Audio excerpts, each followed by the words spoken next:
Welcome to Moments with Marianne. This is your host, Marianne Pastana. And we're here today with special guests, Mordy Levine and Lama Lhanang Rinpoche, who are here to share with us their new book, The Tibetan Book of the Dead for Beginners, a guide to living and dying. So welcome to the show, Mordy and Rinpoche. Thanks for having us, Marianne. What an honor it is to have the both of you here to talk about this book. Why don't you share a little bit about how this collaboration even took place? So, it was the beginning of the pandemic, and like all people all over the world, we were seeing so many people dying, and they were setting up morgues, temporarily outside of hospitals and Central Park in New York City, and everyone was horrified. What's the world coming to? And I think what I realized, and I think Lama Lhanang certainly knew this, was that the Western civilization really doesn't do well with death. We're shocked by it. We're surprised. We're not prepared. And Rinpoche, his background, his culture, his teaching, his teachers, everything he's learned since a child prepares people in that culture for death. And they use death as a teacher on how to live a happy and joyful life. And that teachings come all the way back from a gentleman named Padmasambhava, who lived in the 7th, 8th century, and wrote a book or had these teachings called Tibetan Book of the Dead. So we decided to make that as accessible as we could to the Western civilization, Buddhists, Christians, Jews, so they can also live a happy and joyful life, and hopefully a peaceful and even possibly joyful death. Well, I think a lot of times when, especially you're saying for the Westerners, and I agree, when we talk about death, that seems like such a taboo topic. So how do the Tibetan, how does that culture look at death differently? Lama, you want to address that?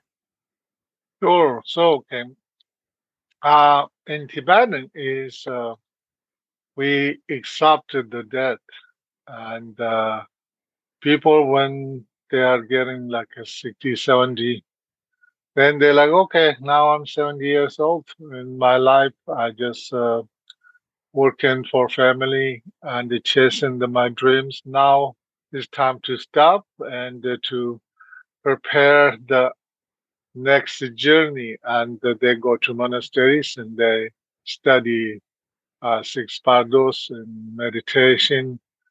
And they really sort of ready for it. And then they don't really have, most people, even of course, they're sick and different conditions, people die, but they all accept it, and you see so much peace. And also, they're like, oh, I'm ready to die. Please don't disturb and don't cry, don't talk about things around. I just need a little meditation, and then people dies.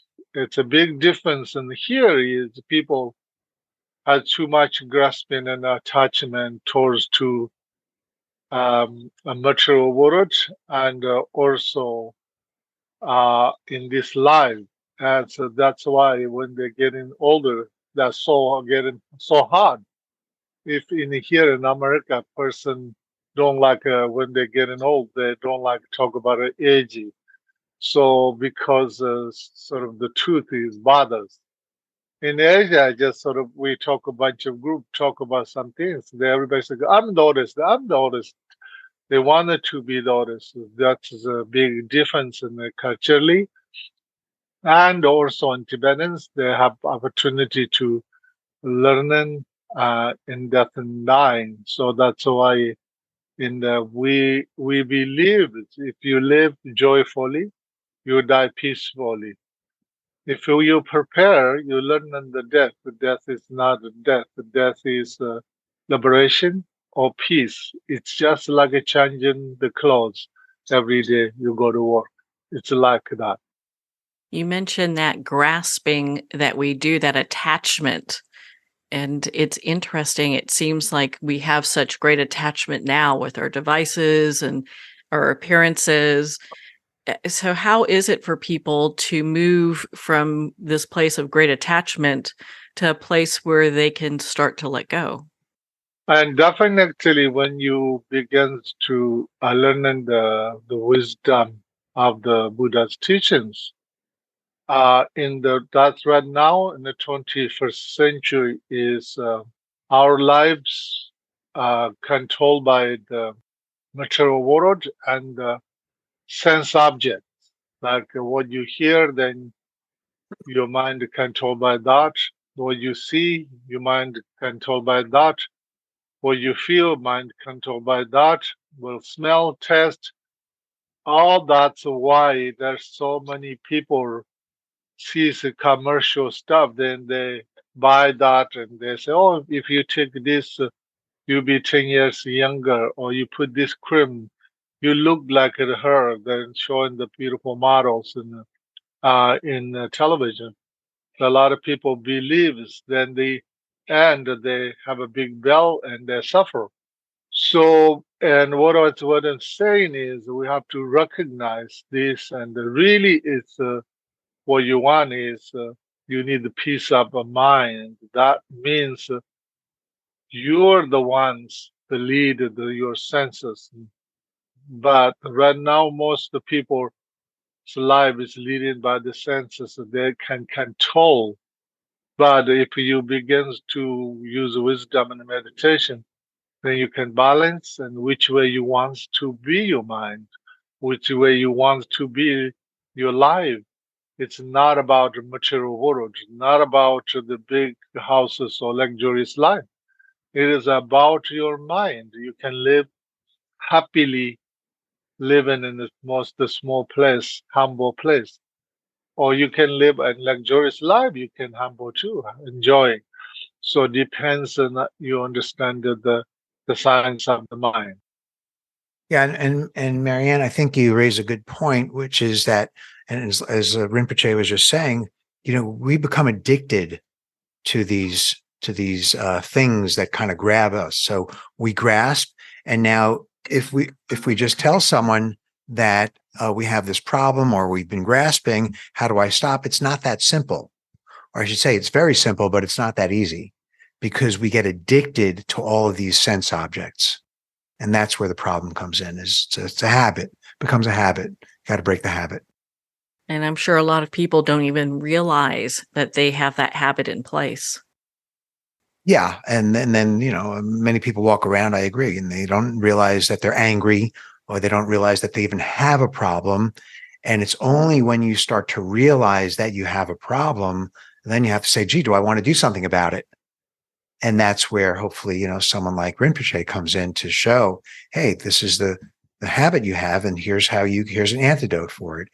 And like I said, a lot of these antidotes, they're very simple, but simple does not mean easy, especially if you have a habit of 10, 20, 30, 40, 50 years of, and I'm not just talking about a habit of brushing your teeth. Oh, make sure you brush your teeth every day. It's really more a habit of the mind. Of how does my mind is I was jealous of my neighbor. That's a habit. Jealous of this, jealous of my cousin, my brother.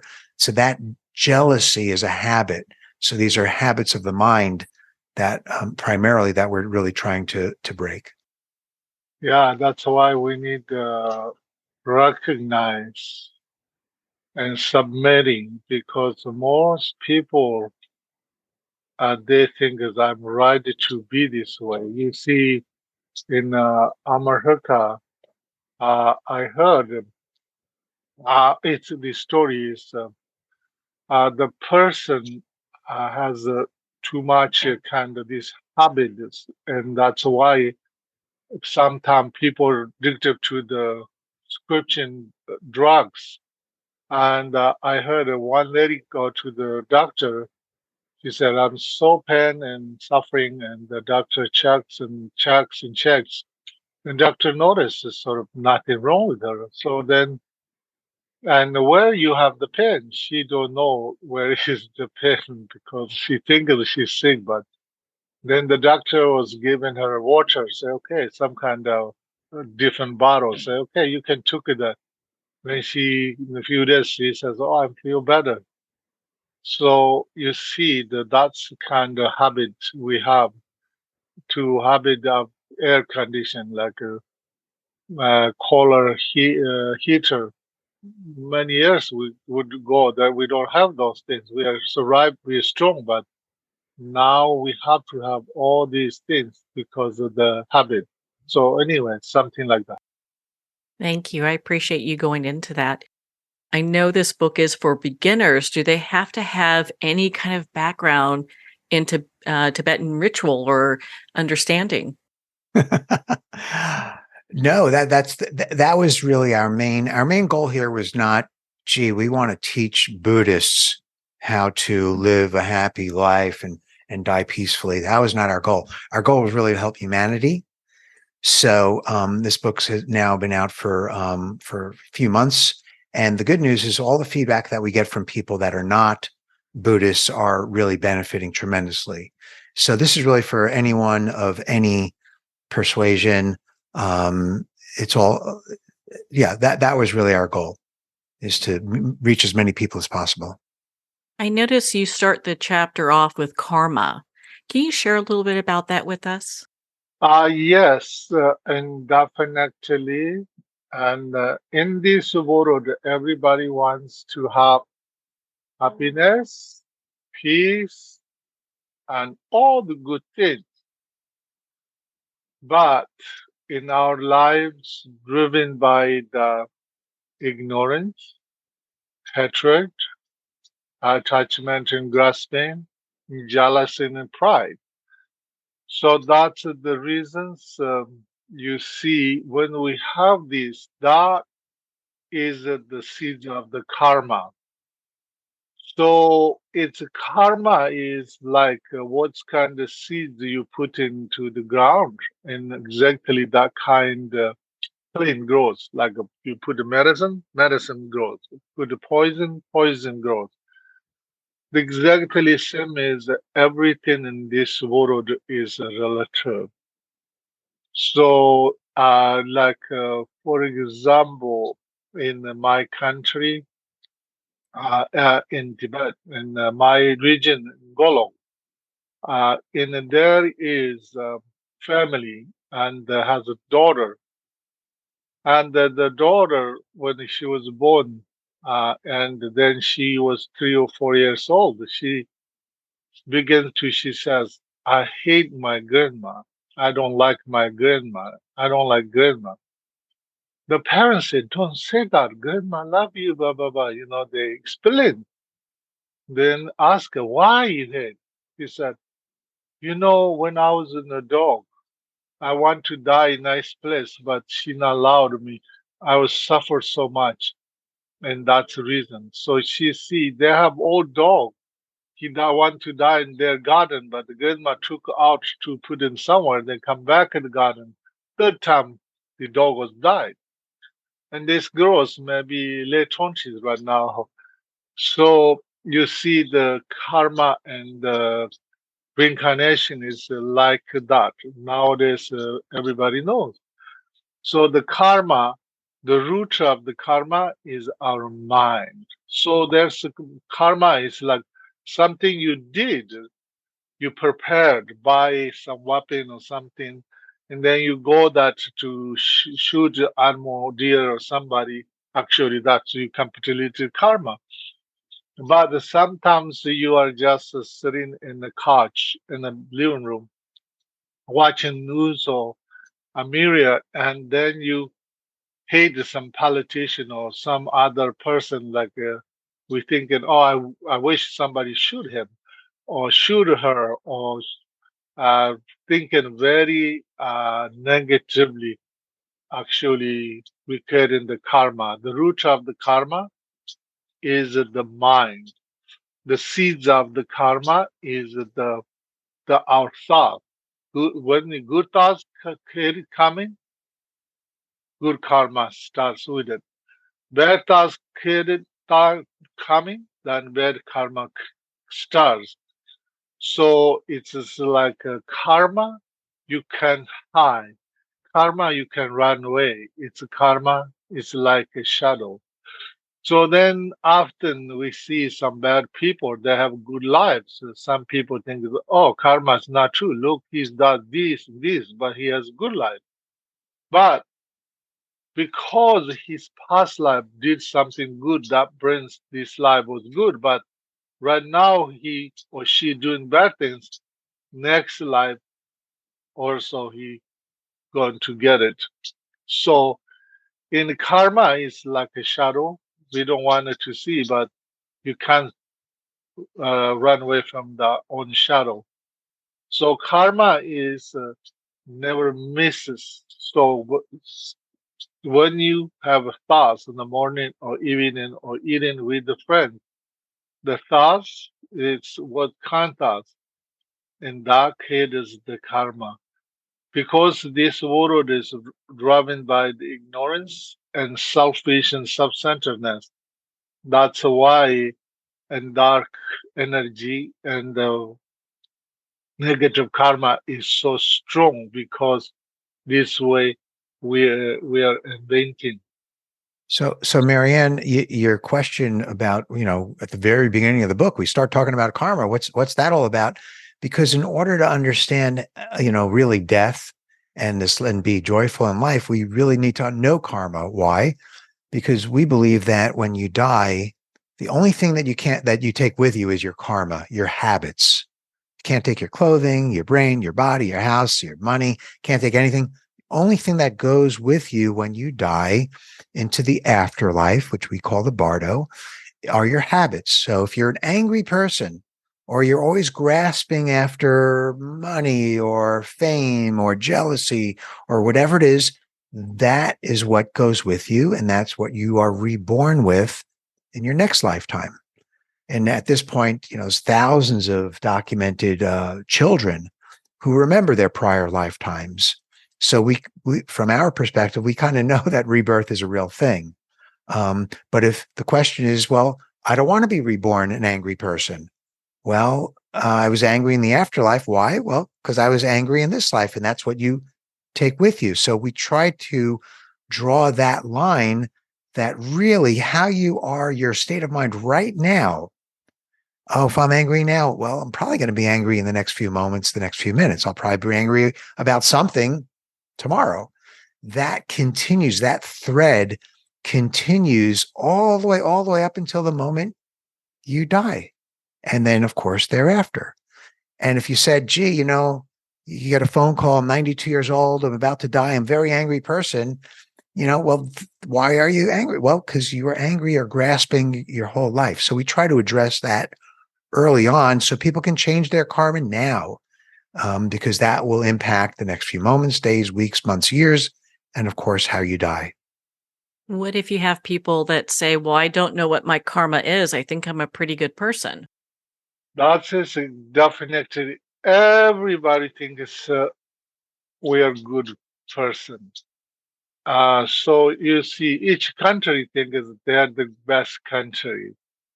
And because we are humans, it's selfish, self-centered. That's why I'm talking about this. But it doesn't matter. It's everyone need is really love. Yes, but somebody never studied karma. You see, another story comes with this. In Tibetan, this person he kills animals, groundhogs, like they hibernate in every winter, like bears, but he's small, groundhogs that Canada has. I don't know, U.S. I never see, but so this little animal, he make traps. This man, he make traps, but the one trap cut the one's friend the leg, like one leg cut it and broke it, and that groundhog was left. And a couple years later, he has a daughter. One only has one arm, so one arm was cut. Then the girls begin to can talk. Then she says, "They say what happened?" So people say, "What happened, your hand?" Then say, "My father cut it." And so you see that's kind of instant karma sometimes happens too. So a lot of people don't believe this, even though they don't. A lot of people, and the doctors and scientific people in the past, they don't believe reincarnation. But nowadays, a lot of children remembers in the past life reincarnation, and so now everything's obvious. You can just check how many books about reincarnation, how many children remembers in past lives. So you see, people maybe begins to open this book. Maybe they realize, and then begins to, oh, wow. Then they maybe, if a focus, they maybe know some things about the karma, instant karma. It's like if you yell somebody, they yell you back. If you smile to somebody, they smile you back. Just instant karma like that. So in this world, is everything is connected, and how you create in your mind, that's the karma you creating. Marianne, we're all, as human beings, we're all flawed models, right? We always have, parts. They have parts that are good. I donate money. I gave $10 to the homeless. I wrote a check at the end of the month. And there's also parts of us that may not be so good. And as we meditate more and more, because Buddhists and a lot of religions, Hindu and Christian, Jewish and Muslims, we all have meditation practices, right? And as we meditate more and more, and we are more sensitive to what goes on in our mind, the more we start to realize maybe our thoughts are not so selfless. Maybe some of our thoughts are not so pure. Maybe we have some negative thoughts about this person or that person, or fears or anxieties or whatever. I'm not making a judgment here. I'm just saying that as you get more sensitive to where your mind spends its time, we realize that maybe those habits of mind maybe are not so great. And that's really the motivation to try to address that, not just with meditation, but with all these antidotes, because those habits, that's our karma. Well, I felt that one. So, that especially our habits being our karma. Ooh, that really makes us kind of look at what our habits are in a more profound way and go, okay, maybe take an assessment of our habits and seeing where we're at with those. Karma is sometimes we have to, some people say, oh, that's my karma. That's my karma. Then if you know that's your karma, you can change. Karma is another lifetime's actions and thoughts and words creating this lifetime in our life. So we see something negative things we can change, and also, what you want, you can change. Everything without story is in your hands and your mind. Which way you want, you can change it right away. So that's why it's sort of the change is the opportunity is always there. It's not something past or not something future. So everybody, doesn't matter man or woman, doesn't matter rich or poor, doesn't matter which language you speak or which religion you follow, is all about your mind and your speech and your actions. Well, on that note, we're going to pause here for a quick break, and we'll be right back after these messages from our sponsors.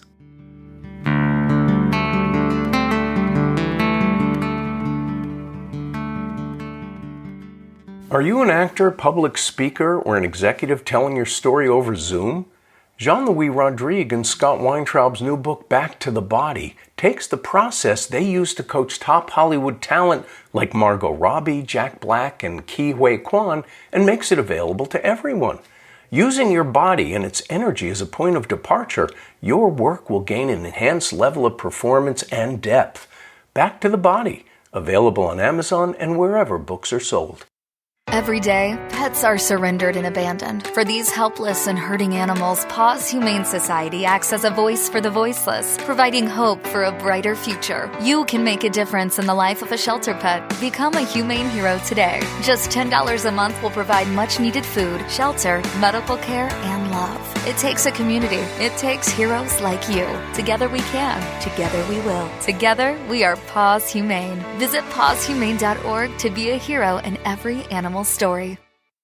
What if everything we think we know about addiction, depression, anxiety, and trauma is missing the one key element that will actually let you walk away from them for good? My name's Bob Gardner, founder of The Freedom Specialist and creator of a body-based approach that eliminates suffering and creates happiness, health, and well-being on autopilot. You can read all about it in my book, Built for Freedom, or start your own adventure toward lasting freedom at thefreedomspecialist.com. If you want to stop divorce fast, you do not need to waste years in therapy, you do not need to work on yourself, and you do not even have to have your spouse on board. If your spouse wants out, if they're filing for divorce, separation, or having an affair, what you need is a proven process to turn your marriage around. Book a free breakthrough session with us at highthrivecoaching.com/apply.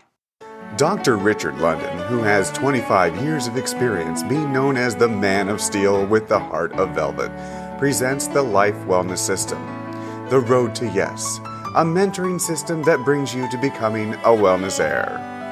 Imagine having wealth, wellness, love, peace, and spirituality in abundance and balance now. Visit doctorateoflife.com or call 720-213-8021 for a free 15-minute wellness evaluation. The first thing you need to know about me is that I love my kids, but they are not my everything. They used to be, but that's when my entire life fell apart. In order to pick back up the pieces, I had to put the love I have for myself before everything else, including my kids. I'm Jessica Dennehy, and I own multiple businesses. I'm a best-selling author, and I have all the strategies that I've used to make my life what it is today. And I'm going to teach you how to do them in my new book, Selfish is a Superpower. So go get your copy today on Barnes & Noble or jessicadennehy.com. Announcing a revolutionary tool for wellness. Scalar Light has the ability to enhance and harmonize your own bioenergies. With Scalar Light, you can get started in just minutes and begin feeling better the very next day. Scalar Light is a remote energy that gently and subtly works with your own body's bioenergies, increases pro-cellular wellness, and enhances your body's immunity. Experience the benefits of Scalar Light. Try a complimentary 15-day experience at scalarlight.com. In your hands lie ancestral patterns.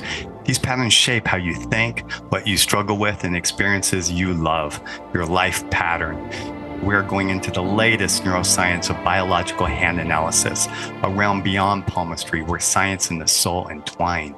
Hand analysis is the latest method to transform lifelong patterns. I am Master Hand Analyst Brent Bruning. Join us and visit thepowerinyourhands.com.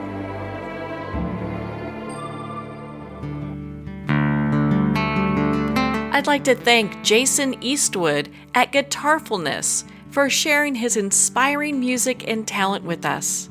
His music is known worldwide for cultivating atmospheres of harmony, inner peace, and clarity. Visit Jason's website at guitarfulness.com. Join his newsletter, be part of his community, and download his music.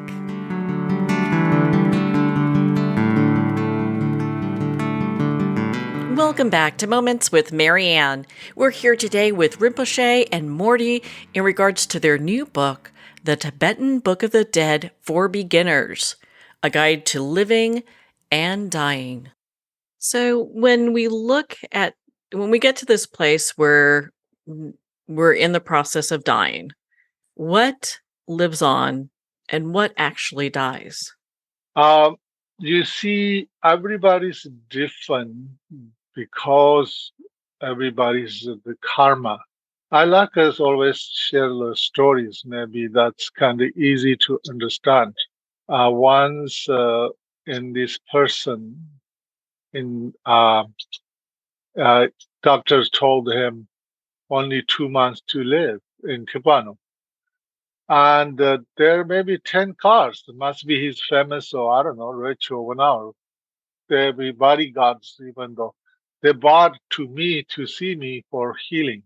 And he was just grabbing me, say, please help me. Please help me. I don't want to die. I need to work in my business and my family need me. And he has so much in grasping and attachment. When he left, I was crying. I was so sad about how he reacted. So some people you see, there's so many stories, but I think it's just too much stories. So some people you see, they accept. So, I have good life. They enjoyed life. Then when the moment just comes, they're like, I have good life. I enjoy my life. I think I'm ready to go, but I'm so glad. It's just so I have good life. I just did what I need to do. I need to go to vacations. Whenever I did everything. So I'm so happy to go. Then it's just death is not a death. Death is a peaceful journey. So that depends on the people how they're dealing with the moment. Some they come say, "Oh, my money." I have stories like people dying, like they're like, "My money, my house. I don't trust my sister. I don't trust," like that kind of. But it's too late to think about that in the moment. So everybody's different. So, when we start talking about consciousness after death, what does that mean for somebody that is perhaps new to understanding consciousness? You see, our body dies, but our consciousness or our mind is continue. To depends the lead of our karma, and that way we born in different life. Like I just told you, the dog was born as a little girl. She's still living, and she's late 20s. So it depends the karma. Sometimes definitely people born in animals, and even though they as animal, but they remember their family numbers. So I have many true stories goes with these things, but and just what I want to say is, you see, the depends the person, and so everybody's different. Yeah? We all dream at night, right? So if I watch a TV show before I go to bed and it's a horror movie, well, chances are that when I start dreaming, that guess what? My dreams are going to be like a horror movie. And when you die, if you, let's say, are angry or you're grasping or you're worried about your money or your family, that type of mentality also travels with you into the afterlife. That's your consciousness. So the afterlife or the bardo is really a reflection of your state of mind. So you take that with you through the afterlife as well. And once again, it's not something like a switch. You turn the light on, you turn the light off. I'm about to die. Let me turn off all my grasping. If we could do that, that'd be great. But that's not how it works. If you've got 5, 10, 20, 50, 70, 80 years of grasping and clinging to your money or jealousy, or whatever it is, that's going to be there the day you die. So we have to start now to start peeling back that onion, taking a look at our motivations, taking a look at our habits of mind, and start, as Rinpoche said, start addressing these things now. And what that does, it's not just so I can be prepared in 10, 20, 30 years from now, but it's so that I can start living a happy, joyful life now. Because if I can reduce my grasping, start reducing all these stories in my mind about who I am as a person that kind of builds up my ego, reduce so that it fades, that actually gives me a tremendous sense of freedom right now and joy right now, this moment. like I said, it's very simple, but simple is not easy. Well, and you have this chapter in your book that really kind of stuck me because I had no idea that we could have any type of influence on our next rebirth. And I'd love for you to share about that with our listeners. Oh, yes, and definitely we have big influence in next life. And that's why you see, like, for example, His Holiness Dalai Lama is the 14th Dalai Lama. So he come back again and again and again and continues his work, makes a difference in the world. He's 87 years old, but still traveling and teaching.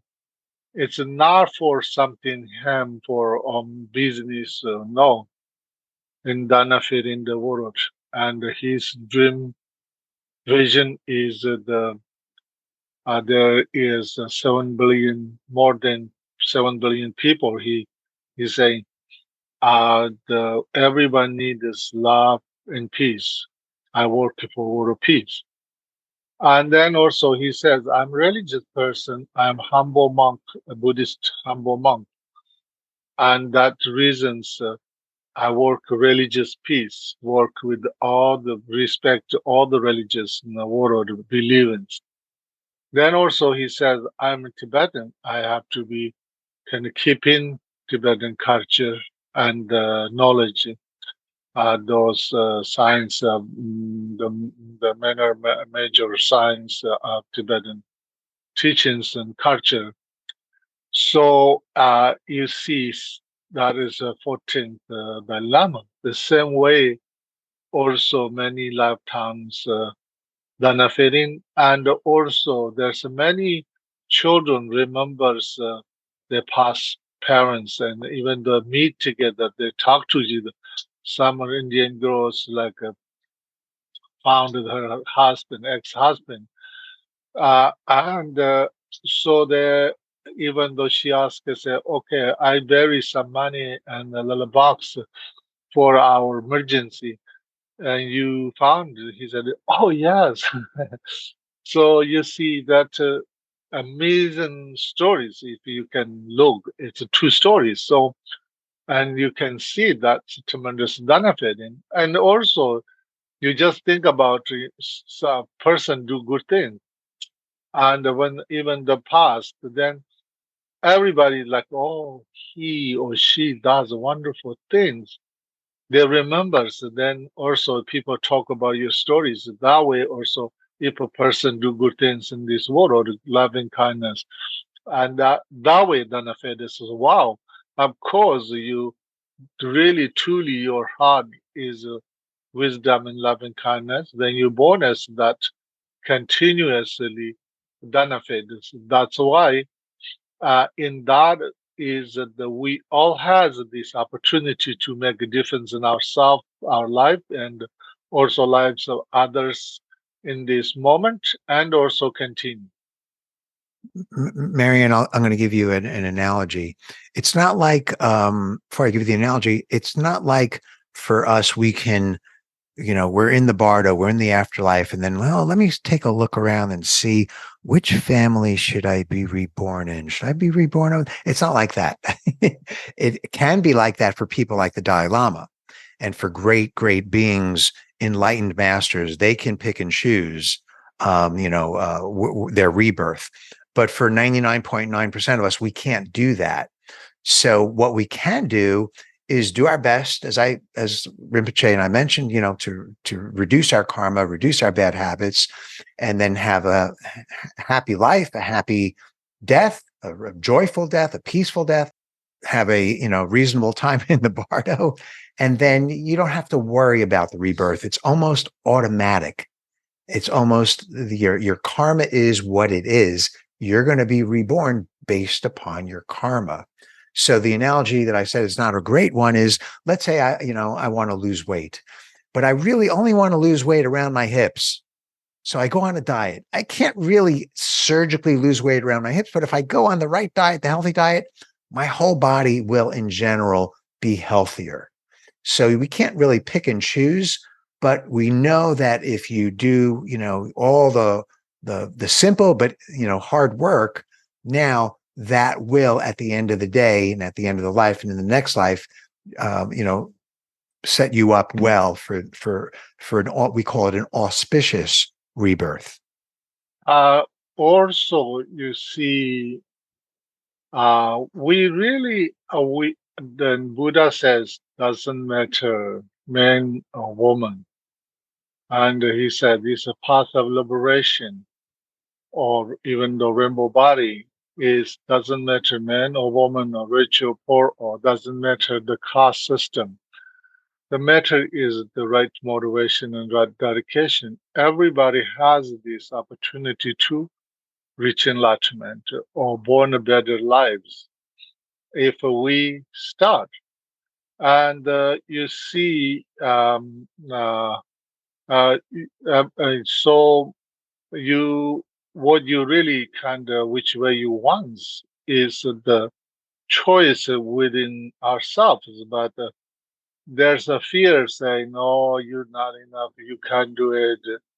And then, "Oh, you don't have money. You don't have time." There's so many obstacles we have, but we have to use wisdom and also dedication and a clear wisdom to knock down all the weaknesses, and then we can win which way you want to. You can be victorious. Is it possible to train our minds to reduce fear that we have around death? Oh, yes, definitely. Because you see, everybody's have fears, or they don't want to talk about, they don't want to think about death. But you see, the death is nothing, something bad thing. As a death is a natural nature. We are born from the parents, and that means mother. We're born from mother. That day means we are soon or later we're going to die. We don't know what cause, and we don't know when, because of the karma. Its life is a journey. So only what we can do is accept. So I will share with you this story, no choice. So I have to share with that. That's kind of a nice story. Once I was in Canada, and this lady come to me for healing. So I was doing some healing. Then she's like, "Oh, thank you so much. Your healing is so amazing and so nice, blah, blah, blah." Then she's like, I can be die any moment. And I was like, "Really? How come?" She looks fine. It's a nice lady. She said, "Oh, 6 years ago, I went to doctor and checked my yearly check-in. And the doctor says, only you have 4 or 6 months to live. So you're going to die because the cancer is all over your body." That moment, she said she went back in office. She told her boss, saying, "I don't want to work anymore, so I'm going to take my thing." The boss upset, said, "Why you didn't give me a little note, bonds, blah, blah, blah." But she told the whole story. Then boss was sorry and apologized, and he was hoping she okay. Then she went home. She really wants to go Thailand and some places. She called her girlfriend, say, "You want to go with me?" One says yes. One says, "I don't have money." She's like, "I'll have 7. So I can pay for you airplane ticket." So they all went there. And the begins to, she's like, "Okay, I'm dying in a few months, so I have to really enjoy my life. 1 year, no problem. 2 years, no problem. 3 years, no problem. 4, 5, 6. She said, now 6 years ago, I'm still living, but I can die any moment. She said, I'm ready. So she was laughing. So then 1 year later, I went back to Canada, and this family says, "Oh, she was looking for you, and she called yesterday, and she want to go see her." I said, oh, that's a karma. She don't know I was coming then, but she was looking yesterday. That means I'm drive today. So I said, okay, if you drive me, then we went to like 2-3 hours driving into the farm home. And she was in the living room. She smiled. She's like, thank you for you come. You are my guardian angel. And so she was sitting in the bed, there's a living room and a hospital bed. But she was sitting and she was eating and laughing. And she's like, told her husband, daughter, and friends, say, please go out. I need to talk to Lama. They all went out. She just asked me, what like a death? What I need to do? How? And she asked me all details. Then the end, she said, can you do this special prayer in Tibetan? Somebody's dying. I said, yeah, there's a poem. She said, can you do that? I was like, poem's early, but it's okay. I will do it. And I did the poem prayer. Then family come. She given her horse to daughters and her jewelry and everything given away. Her family was want to talk to me, say, what we do, she's getting crazy. She's doing all these things in a couple of days. I said, she just need the love. Support her wishes. That's only you can do. And you see, and then I really don't know she was really that close to death. But next day they called me that in the morning she died. Even though also I said, oh, I want to drink some milk today. I want to eat fresh vegetables. Can you play my favorite music? And they're doing all these things, and then I don't know, maybe 6-7 hours she died. So what I'm saying is, when we allow ourselves to really enjoy, everybody can have that kind of death, and that way we can care it. We have to find out, where does the fear come from? Sometimes that's helpful. And so in this culture, we don't see a lot of death. Well, we did in the pandemic, but in general, we don't see a lot of death, because what do? We take our senior citizens, mothers, our fathers, we put them away in a nursing home or assisted living, and, we visit once a month. But in the East, that's not what happens. In the East, our parents live with us and our family so we see them aging. We see when they die. So we're very close to it. So we have less of a fear of it. We don't hide it away somewhere. And so I think so that's kind of where that fear of death comes from, at least in the West. And there's many different types of antidotes for that. There's different types of meditations. You can work with the homeless. You can work with hospice people. They don't have fear of death because they see it, and they see it's a natural part of life. So there's different types of actions and meditations we can do to start to lose that fear. So we can, as Rinpoche said, so we can die peacefully. Well, and that was a beautiful story, Rinpoche. Thank you so much. Since we don't know when it is that we will pass, is this something that you suggest that we start cultivating in our lives today? Yes, definitely. First thing we have to do our paperwork. Is in these countries in America, is everything run by the law and the papers. We have to be everything black and white. What you want, your statements and everything, and also begins to accept our age, accept our life. But at the same time, if you want to do some exercise, eating healthy, enjoying, and then definitely when at the time comes, you already have peace. Also, your family members, your mother, father, or some very dear friend, somebody dying, volunteer a little bit, and also you helping that person, but also same time learning about the journey of the death. So, and then you're like, oh, not that bad. It's so interesting that I learned so much. Everybody's reaction is different. Some they really peacefully die. Some really difficult to handle, like so much suffering. But all, if we focus, then everything teaches us.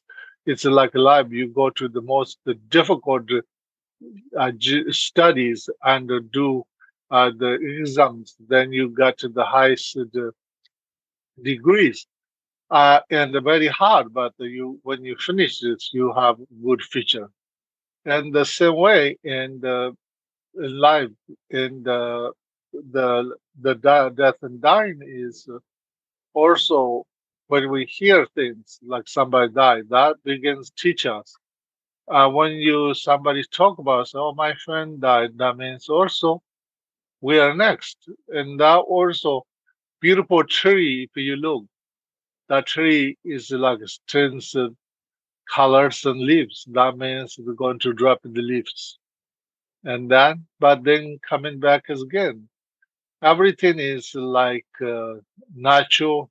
Everything teaches surround nature, people. If we allow us, everywhere we can learn it.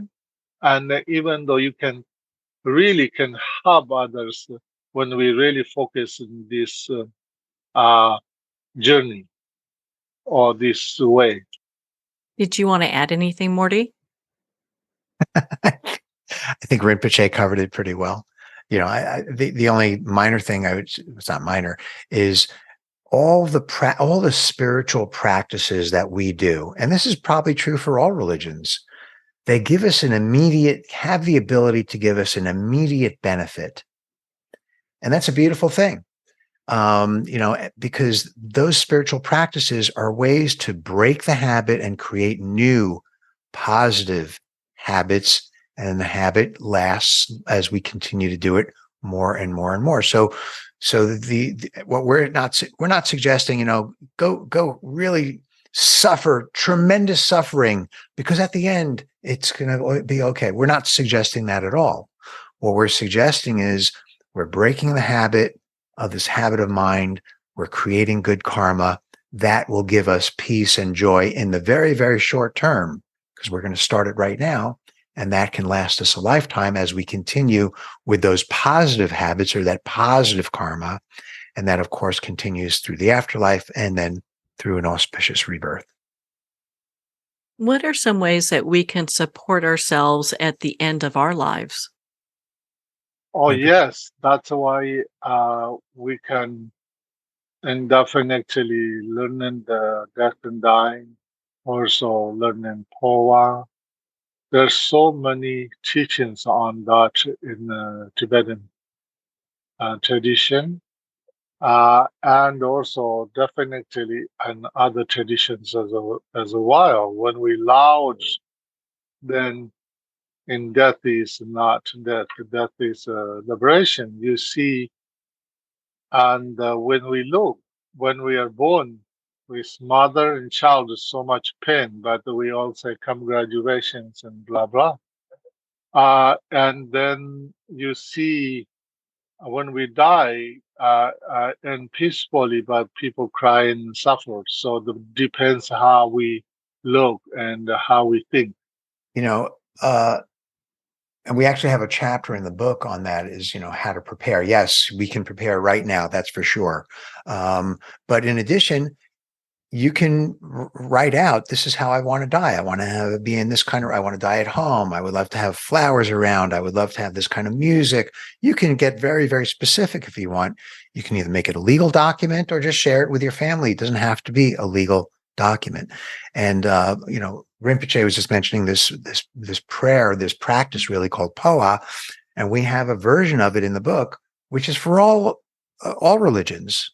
It's not a Buddhist version. It's for all religions. It's simply a way to surrender to a higher being, whatever that is for you.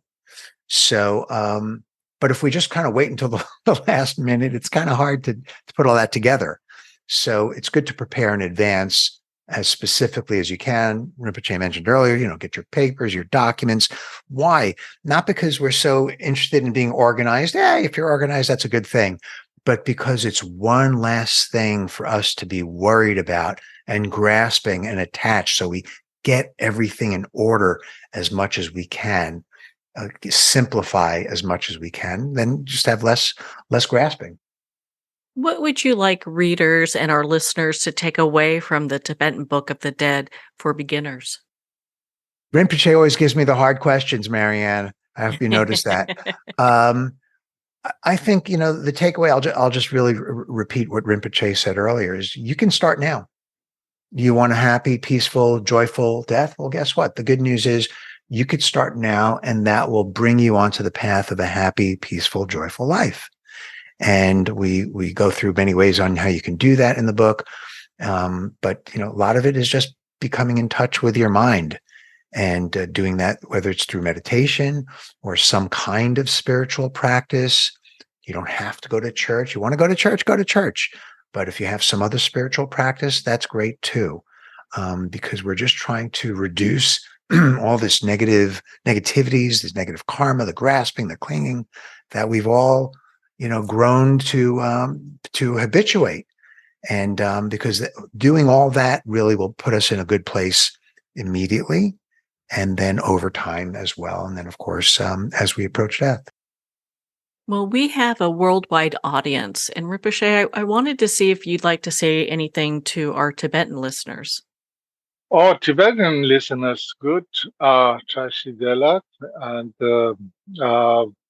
so I am very, very happy to have this opportunity to talk to everyone. And I hope you can learn something from this book. And also, the real is your life is a book. Every day is different page. Every year is different chapters. So what kind of book you want, you can write. It's without a story or excuse, whichever you want, you can start right now.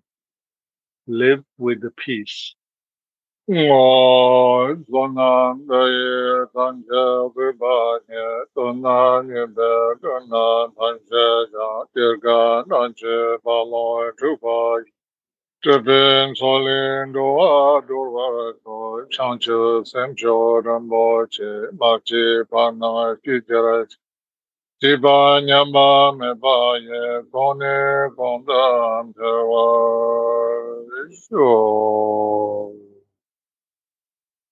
Well, that is just beautiful. Well, Mordy and Rinpoche, thank you both so much for taking the time to be on the show with us here today. Wow. Thanks. Thank you. Thank you. Yeah. Thanks so much for letting us kind of spread the word. Well, Mordy and Rinpoche, it's been such an honor to spend this time with you and to talk about your new book, The Tibetan Book of the Dead for Beginners, A Guide to Living and Dying. The Tibetan Book of the Dead for Beginners is available at Amazon, Barnes & Noble, and everywhere books are sold. And remember, support our indie bookstores. If you don't see it on the shelf, please ask for them to order it. For more information on Rinpoche's work and his book, please visit his website, BuddhistSanDiego.com, for more information, and there you can find out about his upcoming events as well.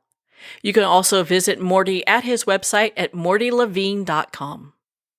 Well, we're at the end of our time today. I'd like to thank everyone for tuning in. You've been listening to Moments with Marianne, where we make every moment count.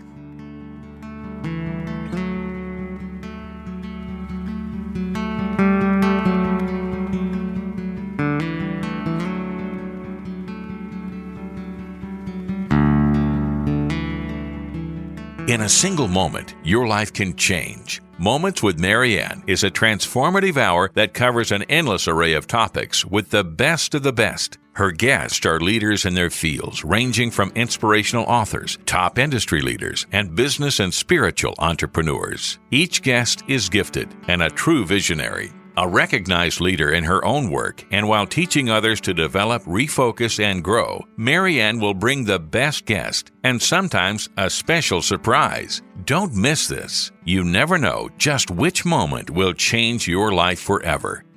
Make sure to tune in and visit momentswithmarianne.com for more information.